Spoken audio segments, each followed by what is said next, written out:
요한계시록 4장을 함께 보겠습니다. 요한계시록 전체 구제에 대한 설명이 좀 있어야 될 것 같은데요. 요한계시록 전체는 복잡한 것 같지만 구조를 알게 되면 간단하게 파악할 수가 있습니다.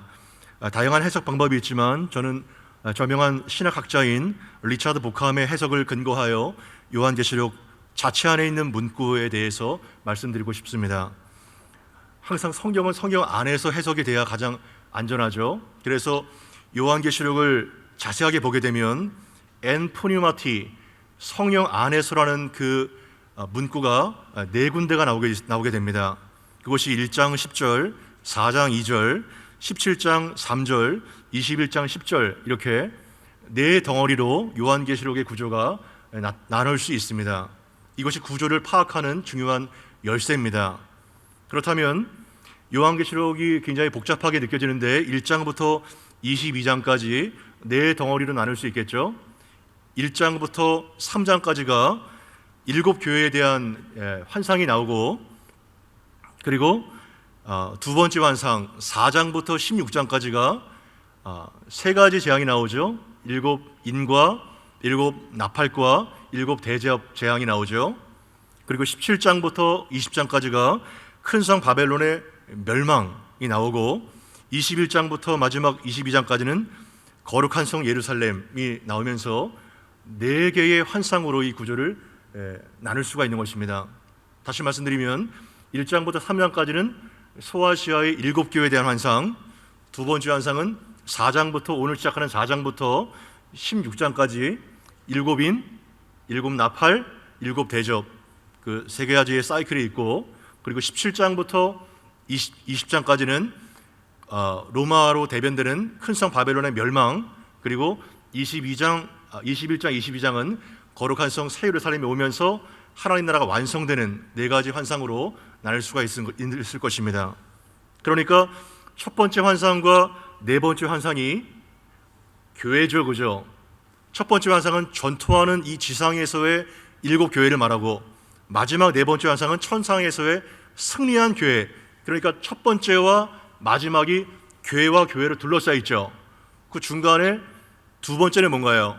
7 인과 나팔과 대접으로 세상이 혹독하게 멸망되고 파괴되는 그 하나님의 무서운 심판이 나오고 있고, 또한 로마로 대변되는 그 바벨론이 급격하게 일시에 멸망되는 것이 그 샌드위치처럼 있죠.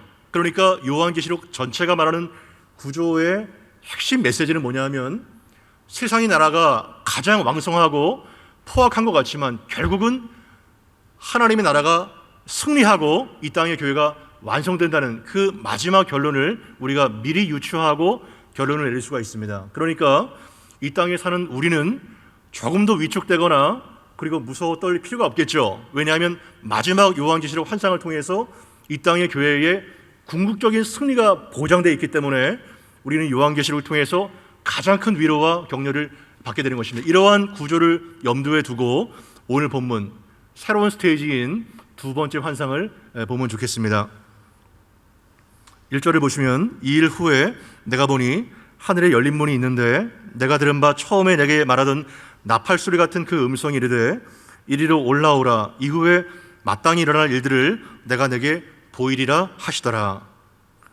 여러분, 1절에 이 일 후에는 뭐죠? 이제 소아시아의 메시지 7교회를 향한 계시가 끝나고 갑자기 하늘에 열린 문이 열리면서 이 사도 요한이 나팔소리 같은 그 큰 음성을 듣게 됩니다. 그러나 이것은 그 앞절 1장 그 10절에 주의 날에 내가 성령에 감동되어 내 뒤에서 나오는 나팔소리 같은 큰 음성을 들으니, 여기서부터 계시가 시작되는데요. 그러한 동일한 것들이 반복되고 있는 것입니다. 그 음성이 뭐죠? 이리로 올라오라, 하늘로 초청하는 것이죠. 내가 이후에 마땅히 일어날 일들을 내게 보이겠다, 이렇게 말하고 있는데, 사실은 마땅이라는 그 단어보다는 반드시라는 해석이 더 좋습니다. 왜냐하면 1장 1절에 보게 되면 반드시 속히 일어날 일들을 내가 내게 보이겠다, 이렇게 표현하고 있는데, 1장 1절에 말하는 반드시와 여기서 말하는 4장 1절에 말하는 마땅히가 같은 단어입니다. 그러니까 마땅히보다는 반드시 내가 마지막 때에 일어날 일들을 보이겠다. 이것이 더 적합한 표현이라고 할 수 있겠죠. 여러분, 사장이라는 절을 다룰 때 두 가지 포인트를 미리 말씀을 드립니다. 첫 번째 포인트는 뭐냐면 도미티안 황제의 포악한 폭정에서도 도미티안 황제가 우리의 궁극적인 경배의 대상이 아니라 보좌에 앉으신 하나님께서 우리를 통치하시고 이 세상을 다스린다. 그것이 첫 번째 메시지입니다. 그리고 두 번째 메시지는 하늘에서 사도 요한이 무엇을 봤나요? 영광스러운 하늘의 비전, 그 예배의 환상을 보았습니다. 이 예배가 원형이고 우리가 이 지상 가운데 드리는 것이 모형이죠. 그래서 우리가 마땅히 어떠한 태도로 어떠한 자세로 하나님을 예배해야 되는가, 그 두 가지에 대한 메시지를 4장을 통해서 볼 수 있는 것입니다. 2절 이하를 보시면 내가 곧 성령에 감동되었더니 보라 하늘에 보좌를 베풀었고 그 보좌 위에 앉으신 이가 있는데 앉으신 이의 모양이 벽옥과 홍보석 같고 또 무지개가 있어 보좌에 둘렸는데 그 모양이 녹보석 같더라. 여기 2절에 나오죠. 내가 곧 성령에 감동되었더니, 이것이 바로 두 번째 환상의 시작인 것입니다. 요한이 성령에 감동되어서 제일 먼저 보게 된 것이 무엇이죠? 그것이 바로 하늘의 보좌를 보게 된 것입니다. 그리고 보좌에 앉으신 그 하나님, 그분을 가장 먼저 보게 된 것이죠. 얼마나 사도 요한이 깜짝 놀랐겠나요? 지금 도미티안의 극악한 핍박 가운데 반모섬에 유배가 되어서 매일마다 노동에 시달리는 사도 요한을 상상해 보십시오. 그의 나이가 벌써 90이 넘었습니다. 아무 소망이 없고 죽을 수밖에 없는 그 사도 요한에게 하늘이 열리면서 갑자기 높이 솟은 보좌가 보이게 된 것입니다. 그러니까 이 땅의 주가 도미티안 황제가 아니라 바로 여전히 통치하시고 다스리시는 보좌에 앉으시 계시는 성부 하나님이라는 것을 알 수 있겠죠. 보좌는 단순하게 의자가 아니에요. 의자가 아닙니다. 성경에서 보좌라고 말하면 이사야 6장에도 나오죠. 통치하시고 다스리는 실권자를 말하고 있는 것입니다. 실권자. 이 보좌라는 단어가 요한계시록에 자그마치 46번이나 등장하게 되는데 어마어마하게 많이 나오죠. 보좌가. 그만큼 이 땅에서 통치하시는 이가 바로 우리 구주 예수 그리스도, 그리고 보좌에 앉으신 하나님이라는 것을 우리가 알게 되는 것입니다. 그래서 4장에는 보좌에 앉으신 성부를 찬양하고 5장에는 보좌에 앉으신 어린 양을 찬양하는 이러한 것이 터져 나오게 되는 것이죠. 그래서 우리가 전쟁과 기근과 수많은 역병과 이런 것을 보면서 혼돈스럽고 과연 하나님이 계신가 이러한 탄식이 오게 되지만 여전히 이 땅의 실권자는 백악관과 청와대와 푸틴과 시진핑이 아니라 여전히 보좌에 앉으셔서 세세토록 통치하시는, 세세토록 살아계신 그분이라는 것을 명확하게 알 때 우리는 이 땅 가운데 관야 같고 마라 같은 이 땅에 살면서도 우리는 여전히 소망과 벅찬 기대를 가지고 다가오는 하나님 나라를 바라보면서 살게 되는 것입니다. 아멘. 그것이 관야 같은 이 땅을 살아갈 때 우리 성도가 가장 먼저 확인해야 될 첫 번째 요소인 것입니다. 다스리는 이가 보좌에 앉으신 하나님이라는 것을 명심하십시오. 여러분, 우리는 여전히 역사를 주관하시고 세계를 자기의 뜻대로 운행하시는 분이 하나님이라는 것을 정말 믿나요? 정말 믿고 있습니까? 정말? 이것이 정말 믿어진다면 우리는 어떠한 여호와한 상황에서도 요동치 않는 소망과 기대를 가지고, 용기를 가지고 현재를 이겨낼 수 있는 것입니다. 하늘의 영광을 본 자만이 이 땅의 비극적인 삶을 극복할 수 있는 힘이 주어지는 것입니다. 왜? 여전히 그분은 통치하시고 다스리고 있기 때문인 것입니다. 이사야 6장에 보게 되면 이사야가 봤던 환상과 사도 요한이 봤던 환상이 일치가 되죠. 그때는 우시야 왕이 죽던 해에 높이 솟은 보좌에서 그 옷자락이 성전에 가득한 환상을 보게 됩니다. 그 높이 하나님의 옷자락이 성전에 가득한 것은 뭘 말할 것인가요? 하늘과 땅이 연결되어 있다는 것입니다. 하나님께서 세상을 창조하시고 가만히 두고 계신 분이 아니라 이 땅을 여전히 간섭하시고 섭리하시는, 통치하시는 그분이라는 것을 그 높이 솟은 옷자락이 이 땅 가운데 가득한 것을 보면서 알 수 있겠죠.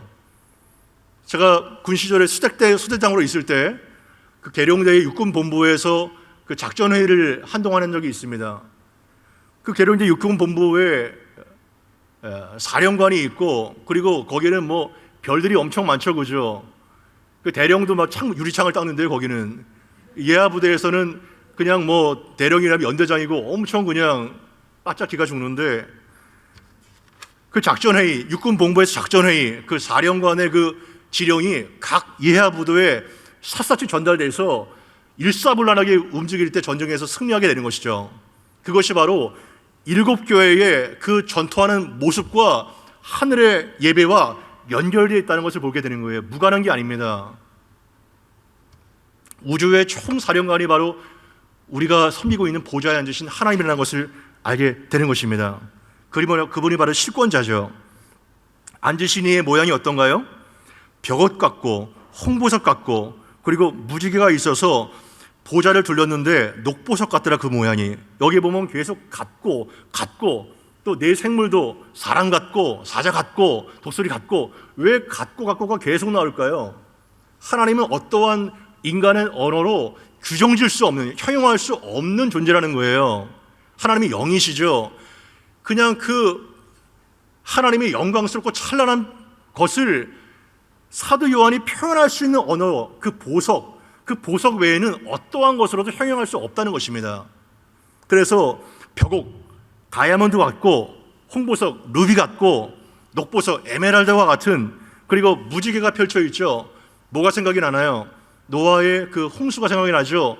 영원히 물로서는 너희를 심판하지 않겠다는 그 하나님의 자비의 보좌, 언약의 보좌. 하나님은 통치하시되 폭정과 폭압으로, 강력한 강제적인 힘으로 다스리는 것이 아니라 언약으로, 자비로, 긍휼로 이 땅을 통치하시는 그 모습을 보게 되는 것입니다. 이 땅의 그 황제들과 전혀 다른 리더십이죠.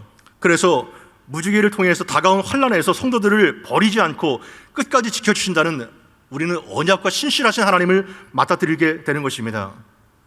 4절 이하에 또 다른 등장인물이 등장하는데요, 같이 한번 읽습니다. 4절 5절 시작. 또 보좌에 들려 24보좌들이 있고 그 보좌들 위에 24장로들이 흰 옷을 입고 머리에 금관을 쓰고 앉았더라. 보좌로부터 번개와 음성과 우레소리가 나고 그 보좌 앞에는 켠 등불 7이 있으니 이는 하나님의 7 영이라. 새로운 인물이 등장하죠. 사도 요한이 가만히 보니까 보좌를 둘러싸서 24개의 보좌가 있습니다. 이게 무슨 의자지? 무슨 보좌지? 그런데 그 보좌에 각각 24명의 장로들이 앉아 있는 거예요. 아니, 뭘까? 이 사람들이. 그 사람들의 형태를 가만히 보니까 무슨 옷을 입고 있어요? 흰 옷을 입고 있어요. 그리고 머리에는 뭘 쓰고 있죠? 금 면류관을 쓰고 있단 말이죠. 이것이 뭘까요? 흰 옷은 요한계시록 7장 13절 14절을 나중에 한번 읽어보십시오. 어린 양의 그 옷을 빨아서 희게 된 자, 그러니까 그리스도의 보혈로 씻긴 옷을 입은 성도를 말하고 있는 것입니다.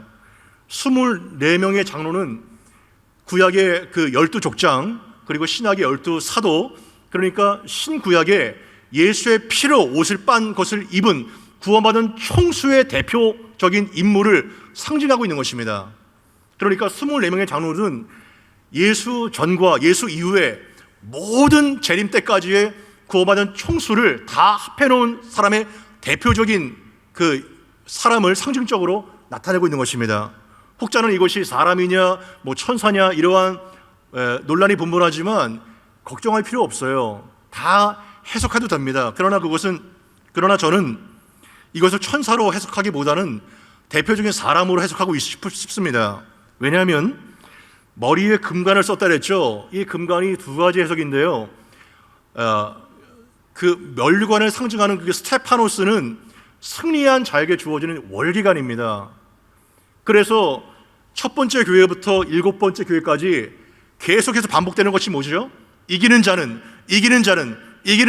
계속 주어지죠. 그 이기는 자가 쓰게 되는 스테파노스, 그 면류관이 의의 면류관, 생명의 면류관, 처절한 믿음의 싸움에서 승리한 그 성도들에게 주어진 면류관이기 때문에 저는 이것을 구원받은 성도들하고 해석하고 싶은 것입니다. 여러분들은 이러한 죄와 불신앙 가운데 지금도 싸우고 있나요? 전투를 벌이고 있나요? 그것이 중요한 것입니다. 마지막 때에 24명의 장로들에게 받은 그 금면류관, 조금 이따 보겠지만 그것까지 다 보좌 앞에 던질 수밖에 없는 그러한 영광스러운 장면이 연출되고 있는 것이 바로 우리의 예배라는 것입니다. 보좌로부터 번개와 음성과 우레소리가 계속해서 나는 것은 출애굽기 19장을 배경으로 하고 있는데요, 여전히 통치하시고 심판하시는 그 어미하신 하나님을 나타내고 있는 것입니다. 그리고 보좌 앞에 켠 등불 7이 있죠. 하나님의 7영, 누구죠? 성령을 말하고 있는 것입니다. 성령. 왜 7영이라고 말할까요? 완전한 영, 온전한 영이신 성령께서 보좌 앞에 그분과 함께 이 세상을 통치하고 다스리고 계시는 것입니다. 그러니까 성부가 나오죠, 5장에는 성자가 나오죠, 여기는 또 성령이 나오죠. 삼위 하나님께서 이 세상을 통치하시는 역사를 나타내고 있는 것입니다. 6절에서 8절을 보시면 보좌 앞에 수정과 같은 유리바다가 있고 보좌 가운데 보좌 주위에 네 생물이 나타나요. 또 다른 등장인물이 나타나게 됩니다. 앞뒤에는 눈들이 가득합니다.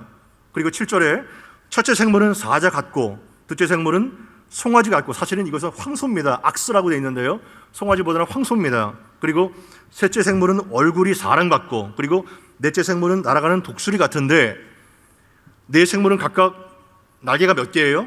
6날개를 가졌어요. 6날개를 가졌고 그 안과 주위에는 눈들이 가득하더라.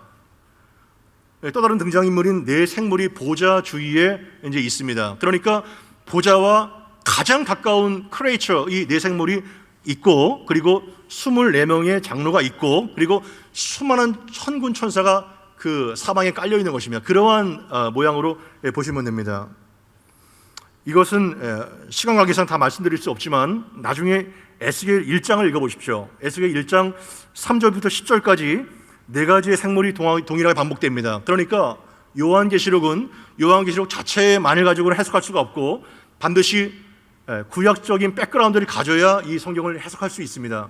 특히 다니엘과 에스겔서와 이사야와 그리고 스가랴서와 이러한 것들을 묵시문학을 통해서 이 요한계시록이 해석되는 것입니다. 이것이 바로 이단들과 다른 것이죠. 맥락이 있는 거예요. 그리고 어떠한 시기에 이 묵시문학이 쓰여졌죠? 다니엘과 에스겔과 그런 것도 나라를 잃었을 때, 그리고 요한계시록도 극악한 폭정 속에서, 그리고 일제치하도 마찬가지로 우리나라가요, 그죠? 일제치하 때 가장 많이 사랑받았던 성경이 무엇인지 아세요? 요한계시록이에요. 요한계시록. 가장 평안하고 태평할 때에 가장 인기가 없는 성경이 요한계시록인데, 가장 처절하게 어려운 선교지나 북한의 지하교회나 그리고 이러한 혼란스러운 때에 가장 사랑받는 성경이 계시록입니다. 그래서 길선주 목사님께서는 그러한 어려운 그 국권을 빼앗겼던 때에 요한계시록을 10,000번이나 읽을 때 10,000번이나, 이 가능한 일이에요? 거의 요한계시록을 외운 거예요. 그러한 신앙의 힘과 뿌리가 있었기 때문에 하나님께서 다시 나라를 돌려주신 것입니다.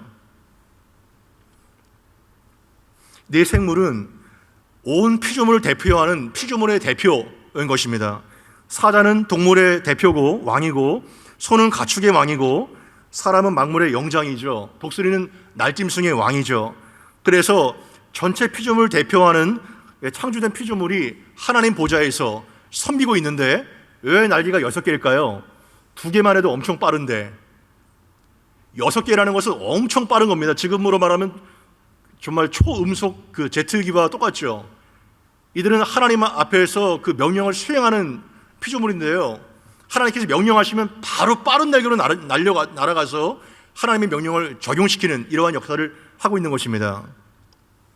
근데 그들이 무엇을 하고 있어요? 8절 중반 이하를 보시면 거룩하다 거룩하다 거룩하다 주 하나님 곧 전능하신 이여 전에도 계셨고 이적에도 계시고 장차 오실리라.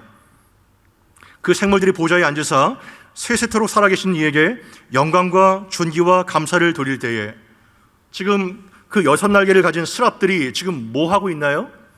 거룩하다 거룩하다 거룩하다. 여러분, 히브리 문학에서 거룩하다 거룩하다 거룩하다 3번은 최상급의 표현인 것입니다. 어떻게 인간의 말로 표현할 수 없는 가장 거룩한, 가장 완벽한 거룩을 지으신 하나님의 모습. 그래서 이사야 보게 되면 2날개로 얼굴을 가지죠. 정말 도저히 그 영광스러운 하나님의 얼굴을 볼 수가 없는 것입니다, 천사들이.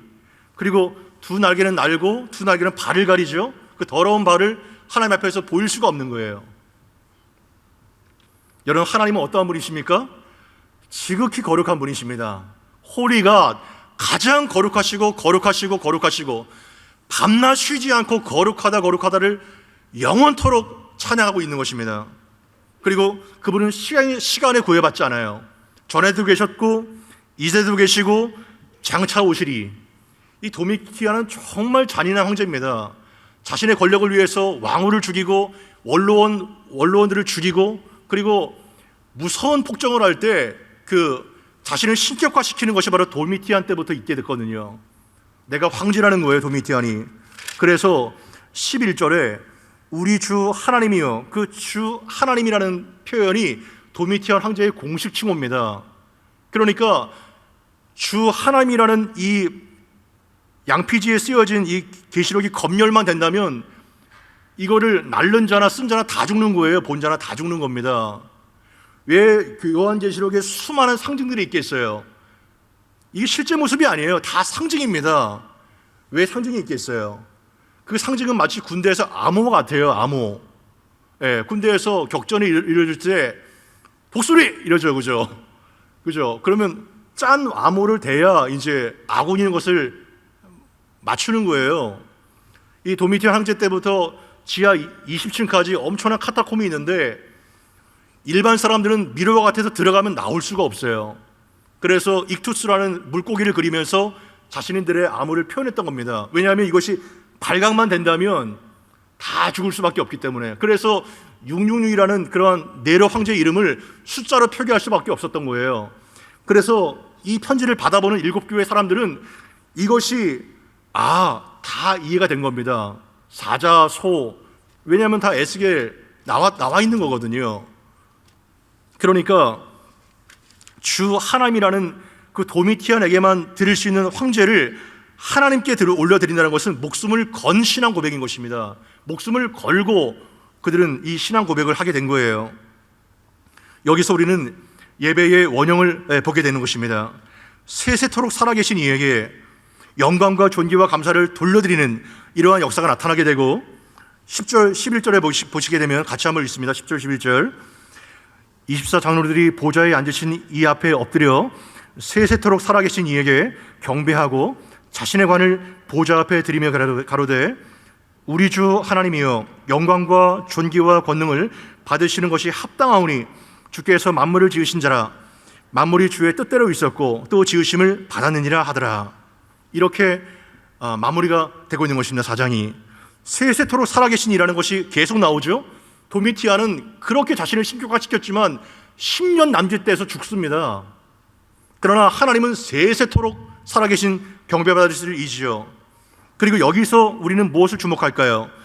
24장로들이 자신의 관을 벗어서 보좌 앞에 다 던집니다. 여기서 드리며는 사실은 던지는 캐스트가 더 합당한 표현이에요. 면류관 벗어서 주 앞에 드리세, 그 찬송가 25장 있죠. 그 백그라운드입니다. 여러분, 이 24명의 장로들이 폭압에 의해서 강제로 이 면류관을 드렸나요? 아니에요. 네 생물과 장로들을 보게 되면 자발적으로 하나님을 예배하고 자발적으로 하나님을 찬양합니다. 여기 네 생물과 24장로들과 천구천사를 보십시오. 자발적인 경배.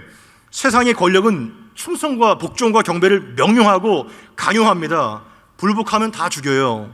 그것이 느부갓네살이었고 스탈린이었고 마오쩌둥이었고 김일성 일가였고 히틀러였어요. 존경하고 경배하지만 다 죽입니다. 여러분, 한번 우리가 사는 일상적인 사회도 보세요. 어떤 사람이 갑질합니다. 존경과 경배는요, 짠해서 강요하는 것이 아니에요. 존경은 어디서 나와요? 마음에서 우러나오는 것입니다. 만약에 존경을 강요한다면 얼마나 불쌍하고 무자비한 거예요. 이거 짐승에게 경배하는 겁니다. 그러나 계시록 4장의 예배를 보십시오. 경배받으시기에 합당하신 하나님께 모든 존귀와 영광과 감사와 권세를 다 주님께 돌려드리고 면류관을 벗어서 돌려드리는 것입니다. 왜냐하면 만물을 창조하시니까 그분이시고 독생자를 주셔서 우리를 죄와 사망에서 건져내신 자비의 아버지이시기 때문에 그분은 찬양받기에 합당하신 분이기 때문입니다. 아멘.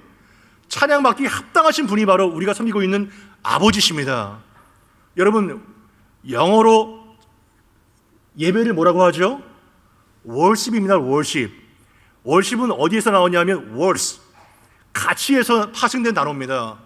그러니까 그 예배의 대상에 대한 가치를 알 때 우리의 예배는 달라질 수밖에 없고, 그 가치를 알 때 우리의 생활은 달라질 수밖에 없는 것입니다. 그래서 예배 받으시기 합당하신 하나님께서 존귀와 영광과 찬송을 다시 돌려드리는 것이 바로 예배의 본질이에요. You are worthy. 당신은 합당합니다. 영광과 찬송과 감사를 받기에 합당하십니다. 이것이 바로 예배의 본질인 것입니다. 이러한 예배를 통해서 우리는 자기 자신이 어떠한 것인지를 발견하게 되고, 생명과 능력을 어디에서 얻어요? 예배에서 얻는 것입니다. 예배가 그만큼 중요한 거예요. 예배는 우리가 어쩔 수 없이 드릴 수밖에 없는 그런 종교적인 의무가 아닙니다. 예배는 막아도, 드리지 말라고 해도 자발적으로 가슴에서 터져 나오는 것이, 자발적인 헌신과 감격으로 드리는 것이 바로 예배의 본질인 것입니다. 특히 여기는 목자분들이 모였는데요, 목장을 할 때의 예배의 모습입니다. 어떠한 것으로 우리의 목장이 하나님 앞에 예배자로 서야 될까요? 살아있는 예배가 되어야 되는 것입니다. 작은 천국을 목장에서 경험해야 되는 것입니다. 물론 이것은 그냥 되지 않아요. 먼저 목자 여러분들이 월커가 아니라 월시퍼가 되어야 되는 것입니다. 아멘? 우리는 월커가 아니에요. 우리는 일꾼이 아닙니다. 월커가 아니라 월시퍼입니다. 저는 목사 이전에 하나님을 예배하는 예배자입니다. 어디서나, 가정에서나 주방에서나 학교에서나 일터에서나 버스 안에서나 어디서든지 하나님을 예배할 때, 병실에서나 하나님을 찬양하고 예배할 때, 그것은 정말 내 생물과 24장로와 천군천사가 함께하는 그러한 영광스러운 임재의 예배가 될 것입니다. 이러한 살아있는 예배를 드릴 때 우리는 정말 하나님 앞에 감격적인 예배자로 세팅이 되게 되고, 우리의 모든 목장은 작은 천국을 경험하는 하나님의 나라가 경험되게 될 것입니다. 말씀을 마칠까요? 저는 여러분들이 생명의 목장을 경험하게 되는, 무엇을 하는 사람이 아니라 나도 그 영광스러운 임재에 참여하는 목자들이 되기를 바라는 것입니다. 그러면 얼마나 영광스럽겠나요? 우리의 예배를 통해서 세상이 감당할 수 없는 믿음의 사람들로 성장되게 될 것입니다. 이 땅의 주가 누구일까요? 도미티안이나 백악관과 청와대가 아니라 우리 구주 예수 그리스도, 보좌에 앉으신 그분께서 바로 이 땅을 통치하시고 다스리고 있습니다. 그리고 우리의 예배의 원형이 바로 하늘에 있고, 하늘의 비전과 영광을 본 자는 이 땅에서의 예배가 지루할 수가 없어요. 똑같을 수가 없는 것입니다. 이 땅의 삶이 분명히 달라질 수밖에 없는 것입니다. 왜?